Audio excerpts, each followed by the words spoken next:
Turut berduka cita atas berpulangnya Bapak Saifullah, Setda DKI. Tadi mobil ambulans yang berisikan jenazah Bapak Saifullah dibawa ke Balai Kota.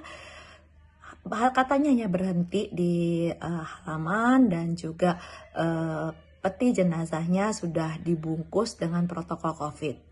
Menurut Kepala Kepegawaian Daerah DKI, tidak ada pelanggaran protokol COVID. Dan masyarakat umum dianggap tidak mengerti tentang prosedurnya itu karena ini menyangkut pejabat. Menurut aku ini melukai hati masyarakat karena kita tahu betapa banyaknya masyarakat yang berduka saat keluarganya meninggal dan kemudian harus langsung dikuburkan, tidak boleh diantar. Hanya boleh diantar oleh keluarga terdekat 1 atau 2. Apakah memang karena pejabat perlakuannya sangat berbeda seperti ini? Bagaimana kalau kemudian masyarakat bertanya, boleh nggak kalau keluarga saya meninggal ambulansnya dibawa ke depan rumah kami, parkir sejenak agar kami bisa berdoa dan memberikan penghormatan? Buat Pak Anies Baswedan, kalau memang mau memberikan penghormatan, mengapa Bapak tidak datang ke rumah sakit? Bapak langsung saja di depan jenazah Pak Saifullah. Jadi kalau memang terjadi pemaparan, jadi Bapak yang kena sendiri, jangan seluruh Balai Kota. Sebuah penghormatan terhadap sosok yang meninggal bisa dilakukan dengan berbagai macam cara. Bapak bisa mengheningkan cipta, memimpin doa di Balai Kota.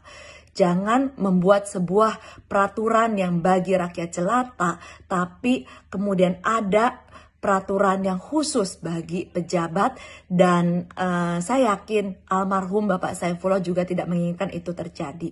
Almarhum tidak menginginkan terjadi pemaparan COVID.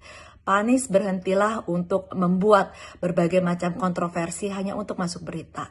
Sebenarnya aku nggak kepengen lagi bikin video tentang Pak Anies karena aku tahu apapun dalam dunia politik, berita baik ataupun berita buruk itu menguntungkan Pak Anies. For your awareness, and you really need the awareness.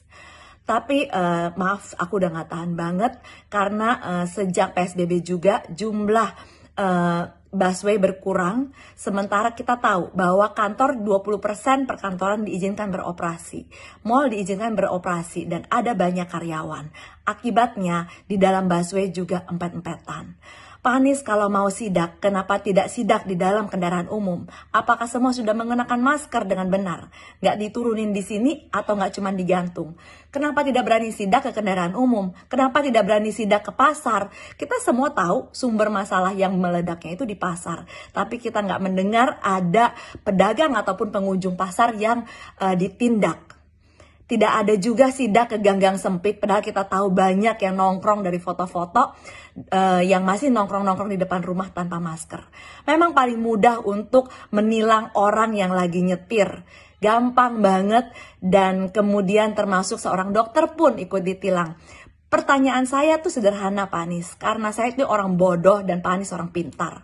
Kalau kita sudah pakai masker, itu tujuannya adalah melindungi diri kita agar tidak terpapar dari orang lain. Atau melindungi orang lain agar tidak terpapar dari kita. Kalau di dalam mobil sendirian, kita bisa terpapar dari siapa? Kita bisa memaparkan siapa? Dan saya yakin hal-hal seperti ini pasti sudah harusnya dibahas di meeting di Balai Kota. Hal-hal seperti ini sudah diantisipasi.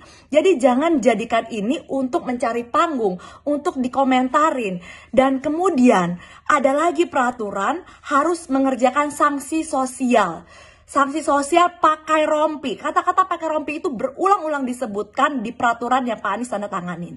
Apa Pak Anies berani menjamin kalau si rompi itu benar-benar bersih? Kemudian rompi itu digunakan gantian. Apa itu bukan menciptakan pemaparan virus yang lebih banyak, bikin Jakarta lebih meledak? Pak, kita tuh ekonomi tuh lagi berusaha merangkak ke atas, dan kemudian Bapak hempaskan seperti ini dengan peraturan yang gak jelas.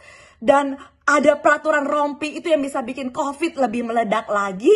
Dan ada lagi peraturan di sidang. Di sidangnya nggak ada social distancing. Kalau di sidang itu udah pasti Bapak bisa memperkirakan akan ada banyak orang yang di sidang. Sudah pasti, apalagi kalau yang di mobil aja harus pakai masker tanpa sosialisasi, tiba-tiba aja udah ditilang. Udah pasti banyak orang yang akan disidang. Jadi udah pasti Bapak itu bisa memperkirakan akan terjadi kerumunan saat penilangan, saat sidang. Jadi Bapak menciptakan klaster baru dengan kerumunan persidangan, dengan rompi yang dipakai berganti-gantian, dan dengan memberi contoh yang tidak baik pada masyarakat. Pak Anies, tolonglah datang ke pasar-pasar, Bapak sidak langsung. Lihat ada kepala daerah lain yang berani turun ke lapangan. Pak Anies di mana? Berhentilah berkonferensi pers dengan baju-baju Bapak yang keren di depan mimbar dan bersembunyi di dalam balai kota.